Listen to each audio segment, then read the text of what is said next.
Yeah, welcome to the second talk of the DGGS tonight.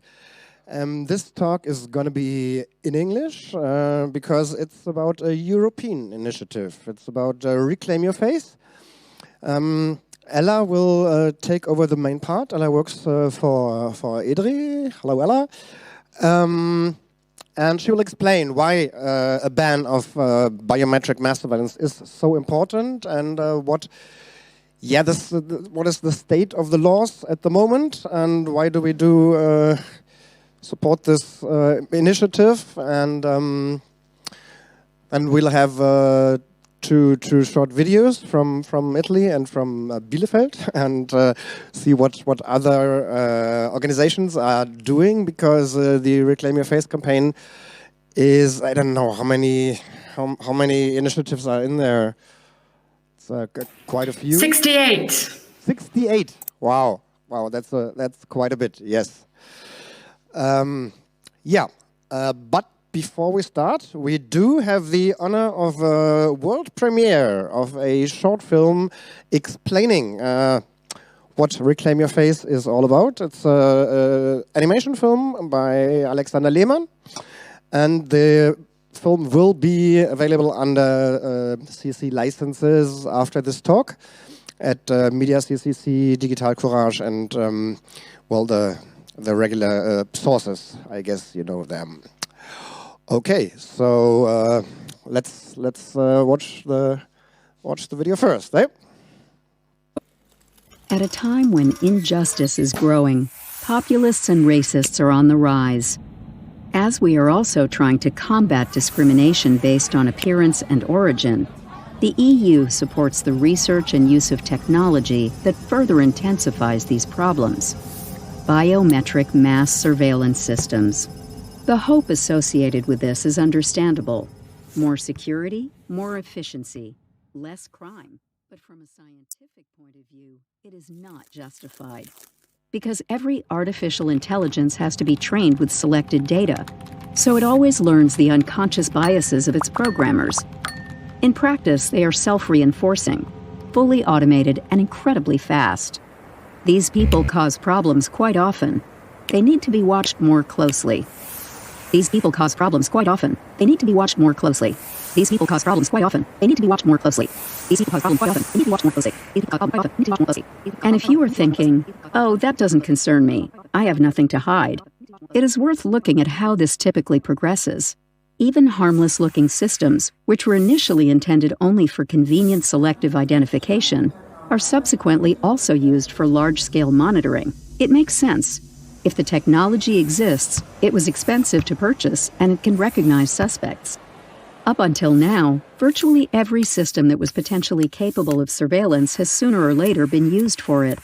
And with biometric data, it becomes especially dangerous. For example, even without your knowledge, your face can end up in databases, which can always identify you everywhere, completely automatically. If your data is then shared or sold on and linked with other data, it could have a devastating impact on your life. Your creditworthiness, for example, could be restricted. You could lose just your freedom to travel, or you could lose all your freedom. But even if a perfect, safe, fair, and completely neutral monitoring system existed, there would always be a side effect, the so-called chilling effect. According to this effect, people who feel that they are being watched automatically behave in a more conformist way because they want to avoid attracting attention. As a result, resistance to injustice and solidarity within society decrease, with far-reaching consequences. But the EU has the opportunity to stop this trend now. Help us and reclaim our public space. Claim your rights to privacy, to freedom of speech, to protest, and to freedom from discrimination. What we need now are fair, non-discriminatory systems with a human sense of proportion and reason. This creates jobs and frees up urgently needed resources. Because the biggest problems that threaten our security cannot be solved with biometric surveillance, profiling, and associated questionable fortune-telling.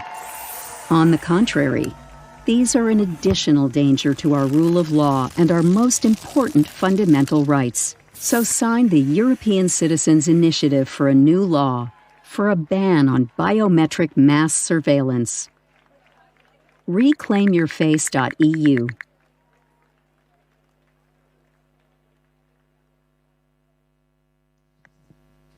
Yeah, so thank you very much to Alexander Lehmann and the Chaos Computer Club for producing this video. I know talking about mass surveillance at an event like this is always like preaching to the choir, but I think the video is very helpful if you want to explain others what the whole problem is all about. And also all you 10,000s of hackers out there, please sign this petition. So, now, Ella, I give the word to you, and you're gonna, explain us what the initiative and the ECI is all about, right? That's exactly what I'm going to do. So thank you, ePunk, and I will jump into it right now. Hopefully you can see my slides. Yes, we do. Fantastic. All right, I will get straight to it then. Hello, RC3. I'm Ella Jakubowska, coming live to you from Brussels, the home of EU law and policy making. So it's quite convenient that I work here for an organisation called EDRI, European Digital Rights, which probably many of you are familiar with. I work as a policy analyst, researcher, and a campaigner against biometric mass surveillance and on lots of other digital rights topics as well. And I'm one of the coordinators, and I helped to found and shape the Reclaim Your Face campaign, along with, well, the now 68 organizations that are a part of the movement. We started with just 12, so we've come such a fantastic way in a really short space of time. And I'm going to try and outline kind of a bit more about biometric mass surveillance, some real examples of it from across Europe, because we're not talking in hypotheticals here. We're not scaremongering. We're actually talking about real things that are happening right now with real consequences for people's lives. And then I'll talk just a touch about the political context and why it's so important that we all act now and do everything we can to ban biometric mass surveillance. So yeah, you've already heard a little bit about Reclaim Your Face, but as a recap, we're a coalition of European and international organizations fighting against biometric mass surveillance. And when we refer to biometric mass surveillance, or BMS, that's us referring to the phenomenon where governments or corporations are pervasively tracking us using our most sensitive and intimate characteristics, our faces, our bodies, and our behaviors. And they're doing this across time and place, as you saw in Alexander's wonderful video, obliterating our privacy and anonymity.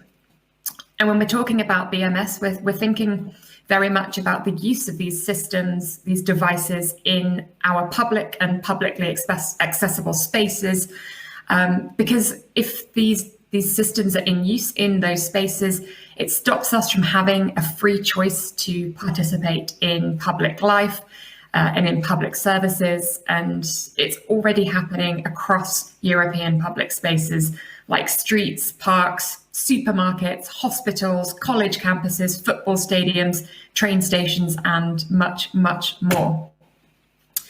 And although facial recognition is probably the best known type of biometric mass surveillance, when we're talking about BMS, we're talking about so much more than just faces.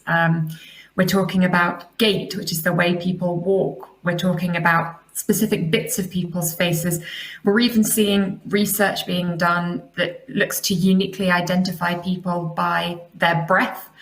So creating breath prints, even the way that people smell, our individual scents being used to uniquely identify us, which can then track us across time and place. So really there's no frontier of our identities, of our existence, of our bodies, what makes us us that isn't being experimented right now as a way to surveil and track us.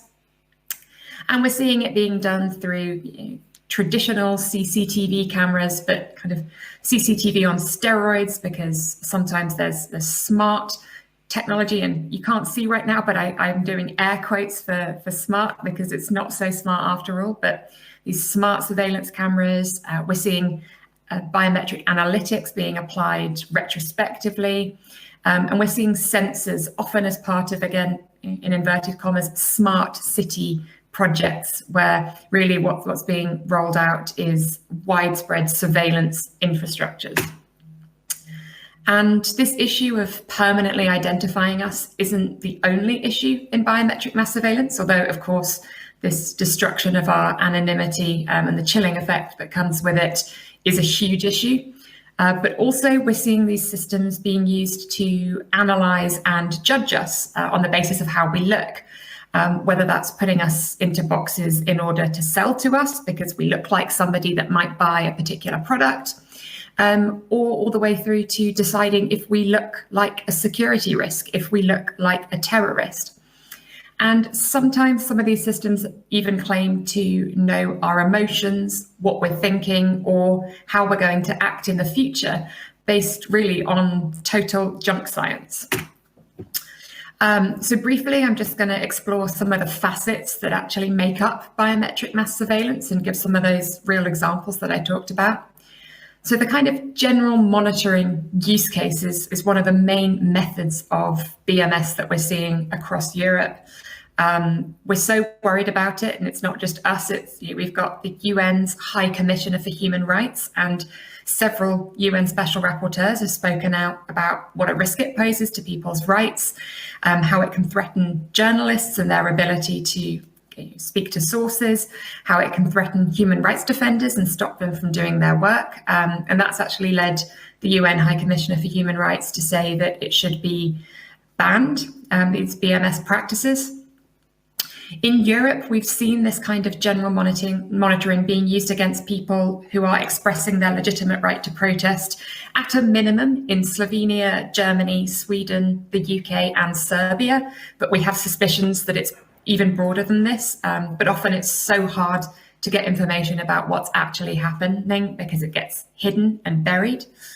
And on a kind of broader global context, we've seen it being used, for example, against Black Lives Matter protesters in the US and against pro-democracy protesters in Hong Kong and Russia, with really, really chilling results and the real disincentivization of people's ability to express their rights and freedoms and raise their voices against government practices that they don't agree with. In Germany specifically, for example, we've got so many examples, but just a couple. We've actually seen this facial recognition being used outside places of worship and outside queer bars. So if you think about the capacity for these systems, not just to identify and target people, but also to link them to protected characteristics like their religion or their sexual orientation, the potential for discrimination and misuse is just enormous. The use of these general monitoring systems treat all of us as guilty until proven innocent in a twisted trial by algorithm, which goes against the rule of law, our fundamental principles of democracy and also due process. It's something that often gets forgotten when we're talking about biometric mass surveillance. But part of having a democratic society means having investigations being done into criminals or suspects in a way that has accountability, that follows rules, follows due process. And we've even spoken to some police officers off the record who have said that they feel that this quick resort to facial recognition is a bit like a shortcut. It's an attempt to get away from following processes, doing more resource-intensive and complex police work. And some of them have actually said to us that they prefer good old-fashioned police work because it works better and it's more likely to get justice for victims than this attempt to kind of shortcut these democratic and procedural processes.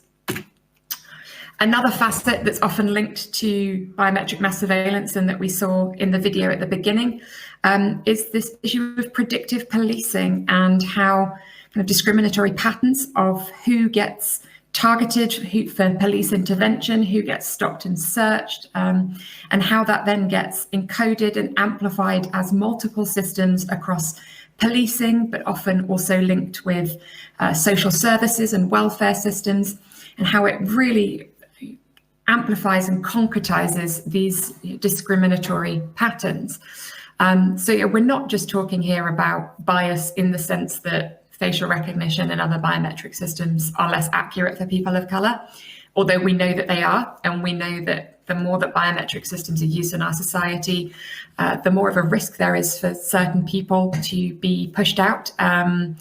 Everything from it not working as well on certain skin colors, but also if you've got biometric kiosks for people to identify themselves and it's not been set at the right height for people with certain disabilities, like people in a wheelchair, or it's not configured to work well for manual laborers whose fingerprints, for example, can often be less readable. So there's a whole world of potential discrimination. But even more so than that, and again, I think as the video fantastically touched on, the bigger issue is how these systems are systematically, disproportionately deployed against certain communities. Really chillingly, we've seen across Europe that people who are on the margins of our societies are the ones that are most experimented with and subjected to these technologies, and people who often have the least power to be able to speak up against it. So to just give a couple of examples, in the city of Como in Italy, we've seen smart systems used to detect if migrants are loitering in a park, which is an incredibly inhumane response to a humanitarian issue. And that in itself is a wider trend that we see with this tech, is the attempt to try and shortcut these more meaningful, sustainable interventions into social problems, instead with a quick fix that's offered by a tech company that stands to profit from these systems being everywhere. And speaking of those companies that profit, there's one in Spain, for example, called Herta Security. They're a biometric surveillance company, and they advertise, and we've been calling this out for over a year, and they're continuing, they still haven't taken it off their website, advertising that they do racial profiling for both law enforcement surveillance purposes and also commercial purposes, so shopping, advertising. And when we challenged them about it, they said, oh, well, we don't use that feature within the EU. It's just people outside of the EU that get racially profiled by our technology. Another issue that kind of underpins biometric mass surveillance is the issue of biometric IDs. And that's because biometric IDs, the more that all of us have identity cards, identity documents that contain our sensitive biometric data, the more the conditions are created for us to be permanently and constantly identified everywhere we go, every person we meet with, even years later, to never be able to have privacy again. And just two examples are the Netherlands and France, where we're seeing this boom in huge biometric mass surveillance database or biometric databases.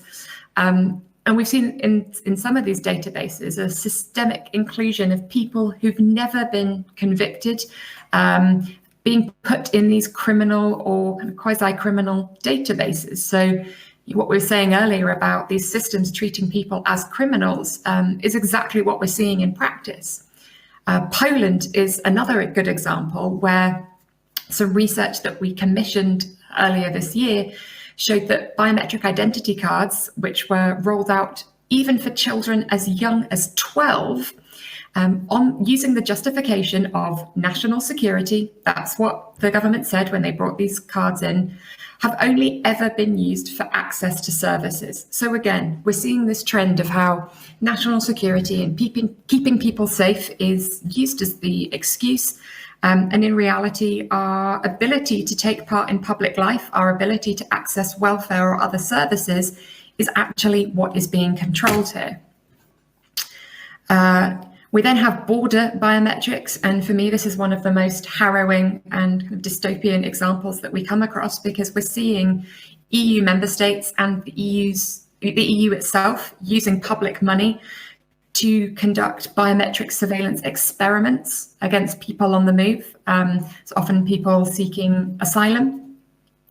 One really egregious example of that is called border control, and which German MEP Patrick Breyer actually took to court recently because there was complete secrecy shrouding this project, border control, that was funded with millions of euros of public money, and which was trying to predict or detect if people on the move, people seeking visas, were telling the truth or if they were lying in their immigration interviews, which, going back to my point earlier, lacks a credible scientific foundation and is part of this broader pattern of people in vulnerable positions being used to experiment on.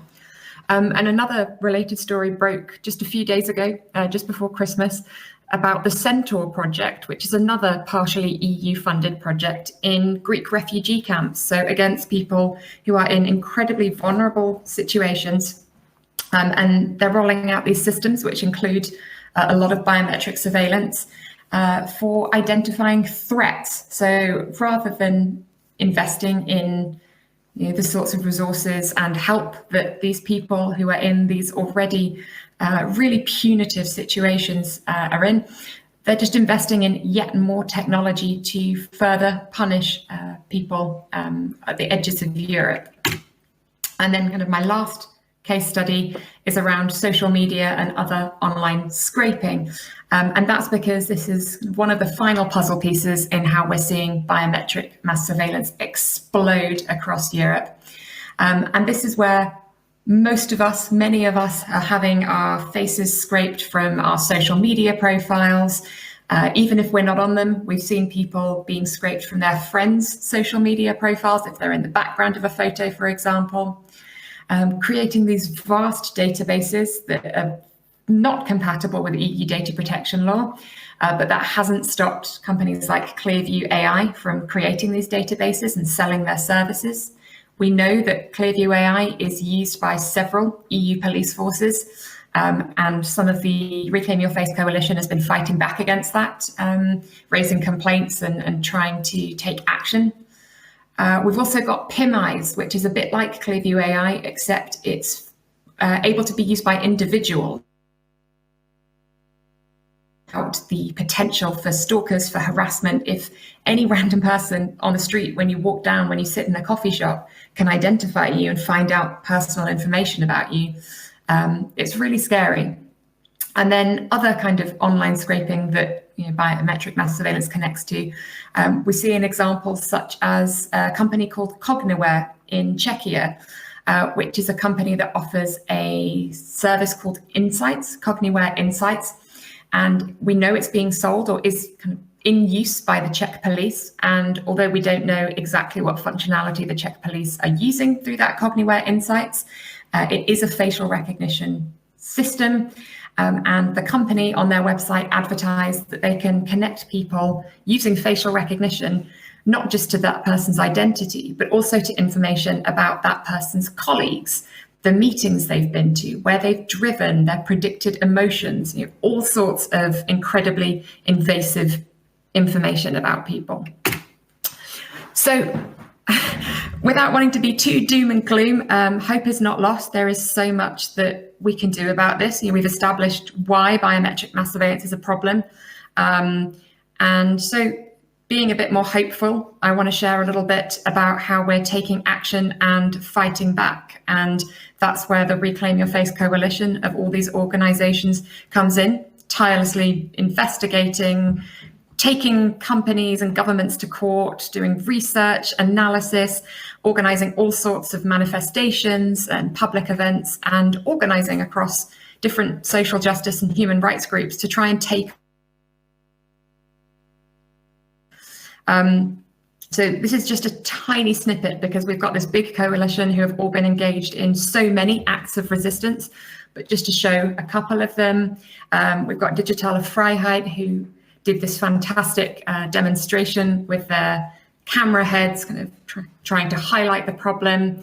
And then you see all these people with paper bags on their heads, and that's part of the paper bag society stunt that a lot of the organizations in the coalition have run, to just try and show how ridiculous biometric mass surveillance is the fact that when it's in our public spaces, we can't avoid it, we can't escape it. And the only thing we can do is put a bag on our head. And of course, that's not practical, that's not safe, that's not a good idea. And so it's a fun stunt, but with a serious message underlying it, which is that the only way to actually protect us is not to rely on individual responsibility, but to call on the EU to ban these biometric mass surveillance practices. There's been other acts of resistance. This one called Paulo Cerrillo is by artist Paulo Cerrillo is an art installation called Capture, where Paulo, who's one of the members of our coalition, created this really provocative piece of art that stirred up a huge reaction in France, and made a really critical point about facial recognition. Paulo decided to turn the camera back on police officers and to capture their faces and to ask the public to identify these people, to do a manual form of facial recognition. And there was an outcry, there was censorship of his exhibit, which I think really shows how much some of our states don't want us challenging them, don't want us turning the camera back on them. But as you can see here, these are real life photos of police officers carrying out their duties in France, some of them policing protests, for example. And, I think it's quite powerful to stare down the barrel of a gun and realize why it's so dangerous and how it further heightens the imbalance of power between us and our governments if they have this technology to use against us, when really instead we should be focusing on transparency and accountability. So moving on to the political dimension, I'm getting close to the end of my slides now, so bear with me. Really what I want to emphasize here is why we should do something right now. And that's because we have something called the Artificial Intelligence Act, which is a new law that the EU proposed at the beginning of this year. And the EU have chosen to deal with issues of biometric surveillance, including practices that we say would clearly amount to biometric mass surveillance in the Artificial Intelligence Act. And we've already had some great successes. We've had an in-principle prohibition of some forms of BMS, so specifically remote biometric identification by law enforcement, prohibited in the draft AI Act. And the European Commission actually specifically said that civil society, like the Reclaim Your Face coalition, played a big role in getting this prohibition into the draft act, which is fantastic news. But at the same time, we've got pushback and we've got resistance from countries and from certain ministries that are trying to weaken this prohibition, when in fact we should be strengthening it, because it's a good start, but it's not where it needs to be. It's not currently going to protect people's rights and freedoms. So we have this window to act, to convince our governments, to put pressure on our governments. And so, yeah, that really is why we have this moment to make history before this law gets passed. It's being negotiated now, and it will be fought a lot next year. So we need all the help we can get. But we've also got some other developments across the EU law and policy space. We had the European Parliament adopt a report a few months ago where they said that we should ban biometric mass surveillance in the EU. And we've had a couple of national successes as well. Of course, the newish German government coalition's commitment against biometric mass surveillance was a fantastic symbol.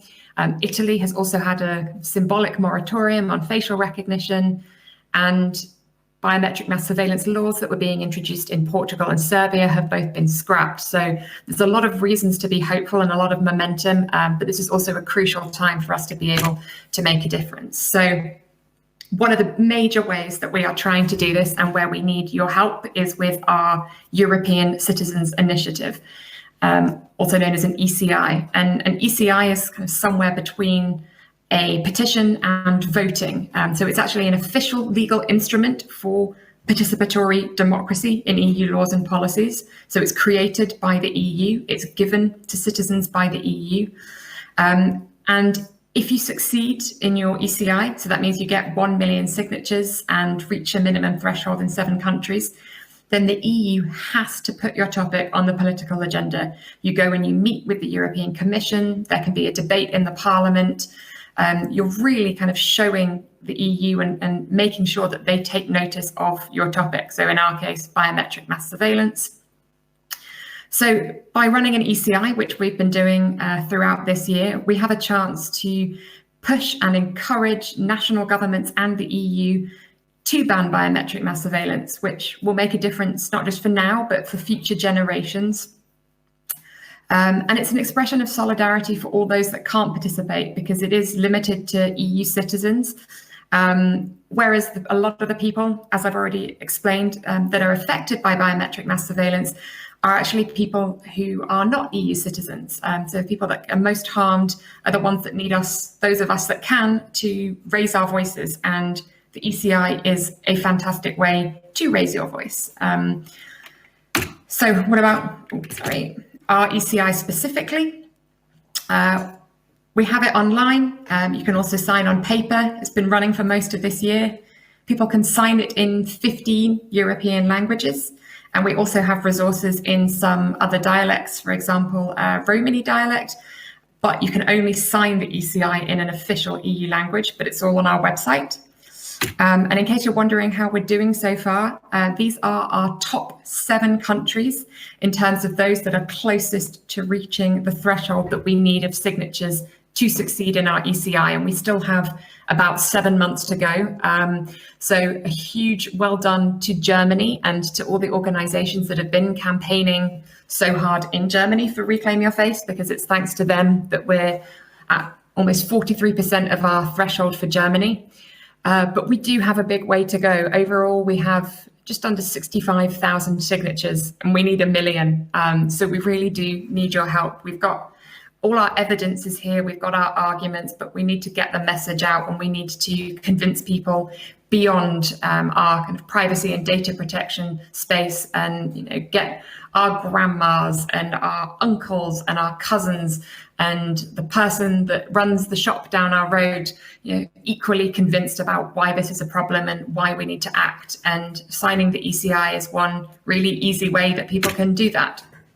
So how can you help? Well, you can join Reclaim Your Face if you're an organization, or if you're an individual, you can support the organizations that are already in the campaign by volunteering for them, donating to them, doing research or investigations for them. You can spread the word and raise awareness across your network. And we have resources that we make available for this. You can kind of help us translate stuff. You can create resources. You can help us collect signatures online or on paper. We've got boot camps coming in the first quarter of next year, where you can get trained up in how to collect ECI signatures in a data protective way, and also be a part of our community. You can write to local or national representatives to ask them for a city ban on biometric mass surveillance. We have templates for that. And you'll find all of these things and more on our website. So I've linked there to a bit of information about it, and our email address if you want to get in touch with the coordinators. So yeah, that's my bit done. A huge thank you from the 68 of organizations and thousands of people in the Reclaim Your Face campaign. And yeah, you can go to our website right now and sign and join us and be a part of the movement. Thank you very much. Yeah, that was quite shocking. There were actually a few details that I did not know about. Yeah, crazy stuff happening there. Okay, I don't have your picture right now. Still have your screen background, but I guess you're still with us, eh? I'm still here. Yeah, okay. I think they come again. Yeah, thank you. That was very, very detailed. And I do think that even here at the Congress, at the RC3 experience, there are still some things that people did not know. Yes, we do have a guest here. It's this Andreas Geppert from the Digitale Gesellschaft Switzerland. And he will tell us a bit about how things are going over there in Switzerland? And come on. Yeah, getting old.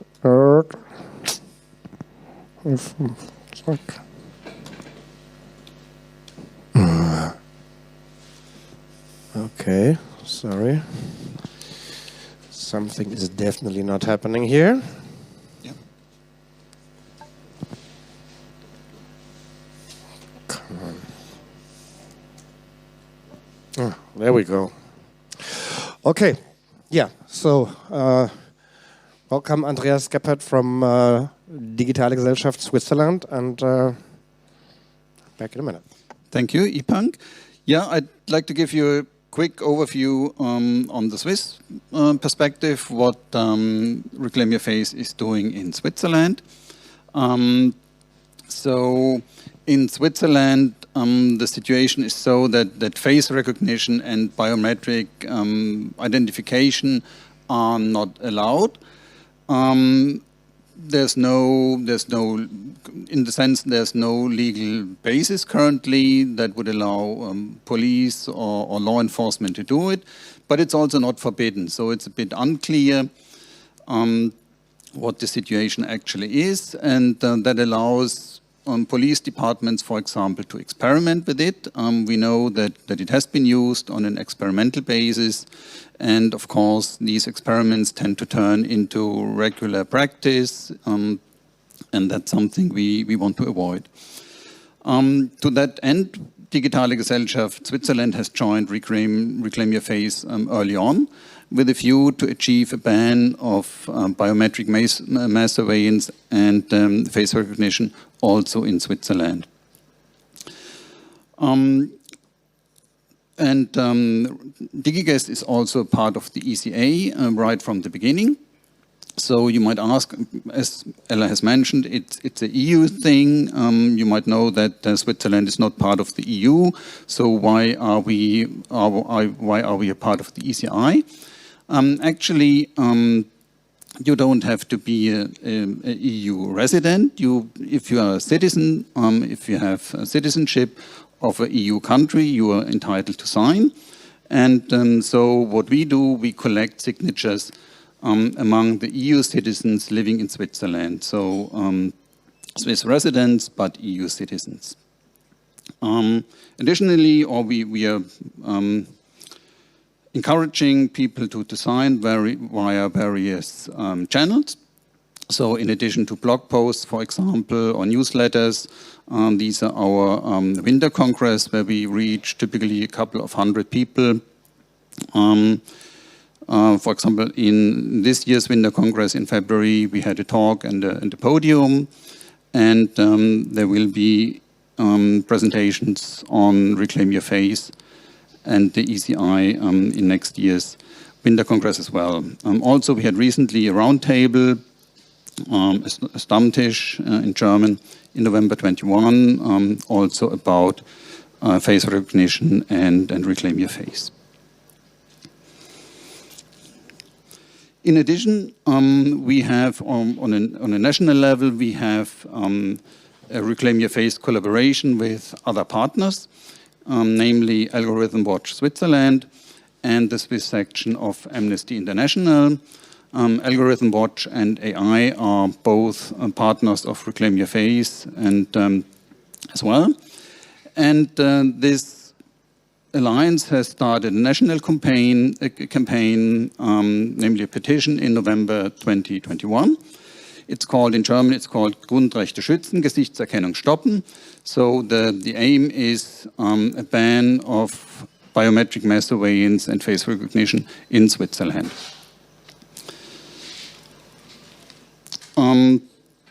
In addition, there have been, or in the context of that campaign, there have been postulates requesting a ban of biometric surveillance in selected cities, submitted by local politicians, members of the local parliaments, for example. The two cities have been Lausanne and Zurich. And why these two? it was important that we have two cities, one each from the two large parts, the French-speaking part, which is Lausanne, and one from the German-speaking part, Zurich. Unfortunately, we don't have one yet from the Italian-speaking part. Maybe or hopefully that will come later. Also, there's a good chance in both cities that we get a majority based on the political majorities in these cities, that we get that the ban comes through. We hope that there will be further cities in the future. Once we have, hopefully, we have achieved a ban on the local level, we will take it to the next level, which would be the cantons, and finally the federal level, hopefully in the future. So if you're watching this, and if you're a Swiss citizen, please sign the petition. The link is, the URL is gesichtserkennungstoppen.ch. And I don't know if the slides will be available, but the link will then be there on the slides as well. Thank you. Thank you very much, Andreas. Yeah, not a part of the EU, but the same problems, the same questions. Thank you very much for that update. Okay, we have a little video message from our friends in Italy. So we'll have a look how things are going there. They have some successes as well, but yeah, have a look at it for yourself. 2021 has been a great year for the Italian National Coalition of Reclaim Your Face. We managed finally to have public events, to enter into our public spaces, and for example in this picture you can see where we stage our actions of Paperback Society. So we wanted to raise awareness towards the public of how our societies might look like in the future if we don't act now against biometric surveillance. When it comes instead to results and our direct advocacy, we see for sure this as one of the biggest news. So our Italian Data Protection Authority intervened against a university in Italy which was using proctoring softwares to monitor students while doing exams. So the Data Protection Authority basically said that this university, the University of Bocconi, didn't have a legal basis to process biometric data of their students. So while taking exams, this software was monitoring their face, checking that their face was still in front of the monitors. And this is something that was illegal. And this was a great win for Italy, and also it shows that the biometric surveillance is entering into all sorts of areas, including universities, for example. Another great result of our national coalition was the introduction of a moratorium in a recent law introduced at the beginning of December. This moratorium, it's a great initial steps because it shows that the subject of biometric surveillance is something that it's reaching the politicians and they are willing to act.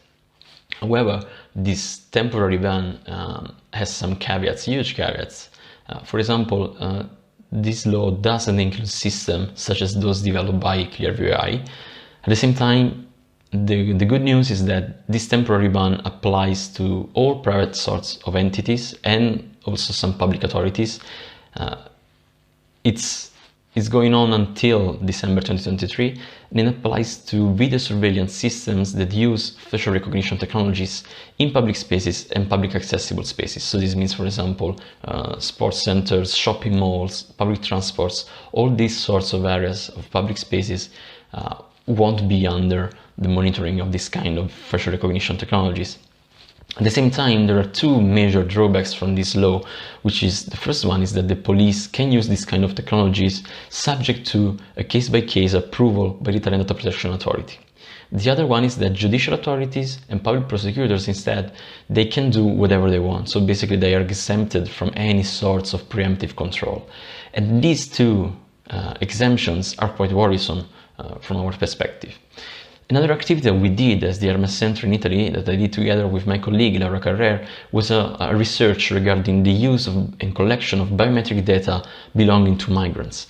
This was a fascinating work because it shows that the technological infrastructure of Italy, when it comes to dealing with migrants, is basically one of full criminalization. What does it mean? It means that their pictures and fingerprints are included in the same database in which there are criminals like thieves, killers, and so on. So basically, migrants that arrive in Italy, asylum seekers that apply for protection in Italy, but also visa holders, so foreigners that come to live in Italy, are basically all included in a database which is called AFIS. This AFIS database is used during police investigations, and the facial recognition system used by the Italian police search faces in this very same database. So this is a real criminalization of foreigners that is happening in Italy. So again, these actions, these activities shows that a moratorium isn't enough. So the temporary ban that the Italy introduced is not enough. First of all, because these broad exemptions for criminal investigations are unacceptable. They're too broad. And at the same time, because we need to remember that biometric surveillance is not only facial recognition. There are other sorts of surveillance that use our biometric data. And at the same time, the very existence of biometric data, for example, as in the case of migrants, is something that we should take into account and we should act against. So that's why we are still calling for a ban.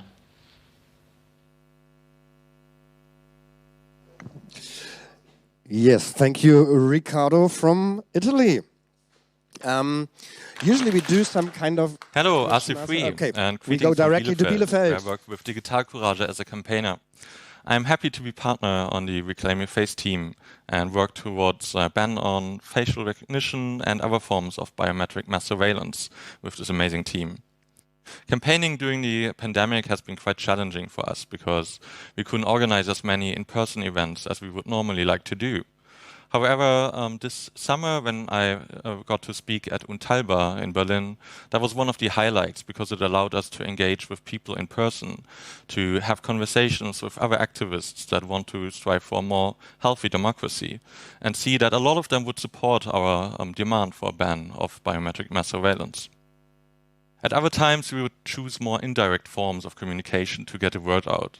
For example, at the Paperback Society Challenge that we participated in, for example, in Brussels, in Bielefeld, in Braunschweig, I was going to say that's weird because I can see myself, but yeah, if you can see me now, that's good. We would pose in front of landmarks, do group I've photos, also been checking, and take other we've pictures had, to satirically portray a society that is under constant surveillance, where people cannot leave the house without masking their head.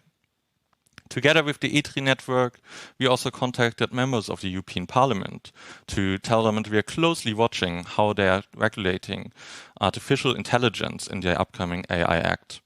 We want to make sure that they know we demand strong regulation that protects our fundamental rights and freedoms. Meanwhile, in Germany, there were federal elections, and we drafted a position paper in which we carried the Reclaim Your Face demands towards German politics. We told politicians and political parties that we expect them to reject the datafication of our faces and bodies, and that we want a clear statement against biometric mass surveillance. And we were quite happy that we found out that the new coalition plans to reject biometric surveillance in public spaces. That was the result of a strong civil society in Germany, among others the CCC, Digitale Gesellschaft, and us carrying these demands towards Berlin and having conversations with digital politics representatives of the political parties. We know that facial recognition and similar technologies invade on our privacy on a mass scale and that they amplify discrimination. That's why we also fight biometric mass surveillance in other forms. For example, last year at the RC3, we presented the Perso ohne Finger campaign, in which we called upon people to make a new ID before a new law takes effect. This law would regulate that every citizen has to record their fingerprint on their ID card, and we believe that is an unjustifiable infringement of our rights. We were quite thrilled to see that a lot of you followed our call to action, because this bought us time. now we're suing in court against this new regulation, and we're hoping that eventually the Court of Justice of the European Union will decide to strike it down. Just one more thing.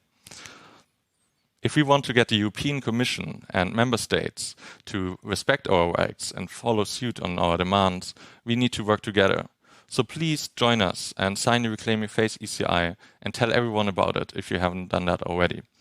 And then have a great RC3. Okay, so thank you, Konstantin.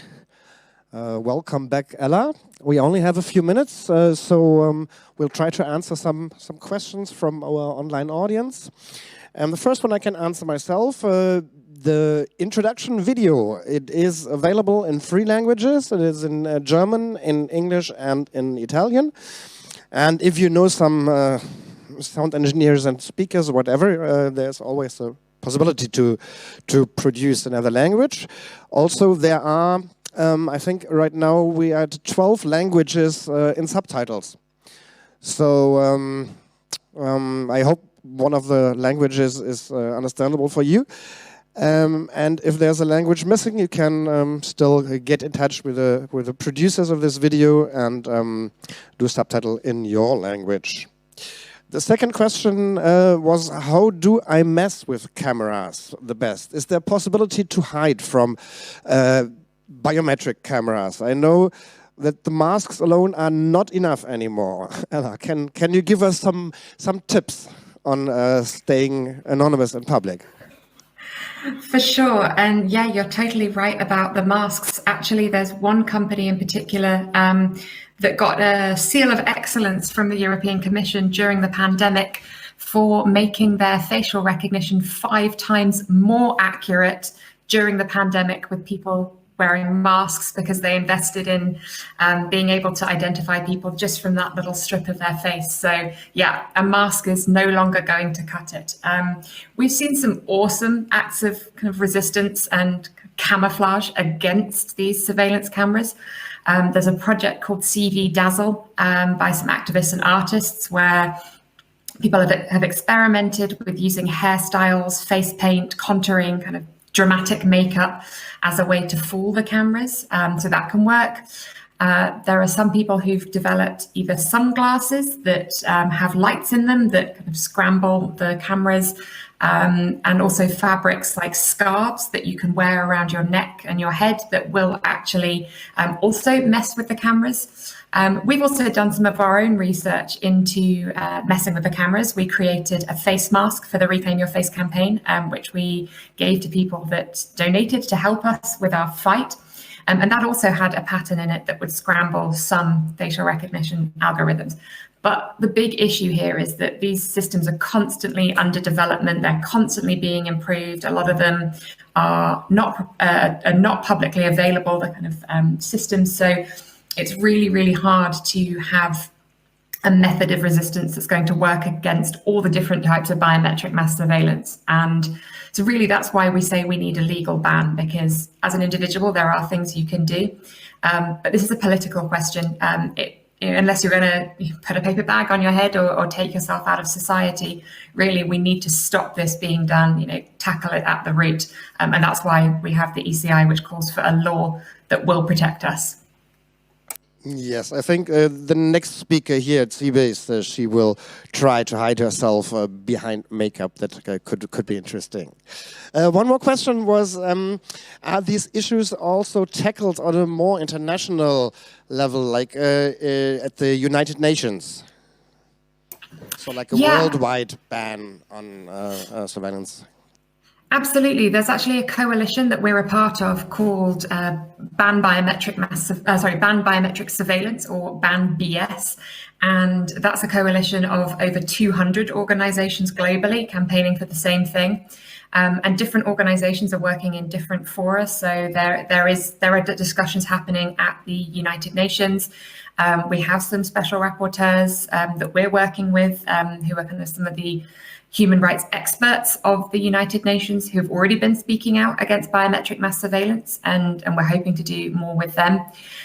We've got organizations like Amnesty International who are doing projects in New York, in India, and awesome organizations like I can't remember the name, but there's organizations in India who are doing a lot of work about biometric mass surveillance there, because India is actually one of the most biometrically surveilled countries in the world. So absolutely, this is a global thing. And for those of you that are interested in laws like the GDPR, General Data Protection Regulation, we saw the GDPR have a knock-on effect around the world. And we really hope if we can get a strong law against biometric mass surveillance in the EU, that might also help push the needle in other jurisdictions that sometimes look to the EU for leading the way in privacy and data protection. Yes, and as far as I know, there are some cities in the United States that already banned the use of cameras in public, right? There are, and a lot of the places where there are bans on facial recognition and other biometric surveillance in public are cities where there are a high proportion of tech startups, which I think is pretty telling, that the people who are creating this tech are the ones that don't want it because they know how dangerous it can be. But some cities, like Portland, for example, did some fantastic work where they did a lot of outreach into the community. They spoke to the queer community, the Latinx community in Portland, lots of different people that have historically been targeted by the police, for example, or who've been marginalized. And they had a resounding message from people in Portland that they don't want this technology. They don't want to be treated as walking barcodes and suspects. And so they decided to ban it. So really, the EU and across Europe, we're lagging behind a bit. So we've got a long way to go. Okay, I'll see. It is almost 10 o'clock, so we have to wrap it up here. Thank you so much, Ella, for joining us here and giving us so detailed information on the whole thing. Thanks a lot, and I wish you a good start in the new year. And of course, thank you to Andreas, who joined us here from Digitale Gesellschaft Switzerland. Thanks to the Seabase for hosting us once more. Warte mal, da ist schon mal drin, genau. Okay, I think the next people are preparing, so I say... Passt ja irgendwie zum Look an, dieses Headset. No. Yeah, so we'll finish here, and we have one more video to motivate you, and please sign this petition. Thank you very much.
Everything is licensed under CC by 4.0, and it is all for the community. To download for everybody.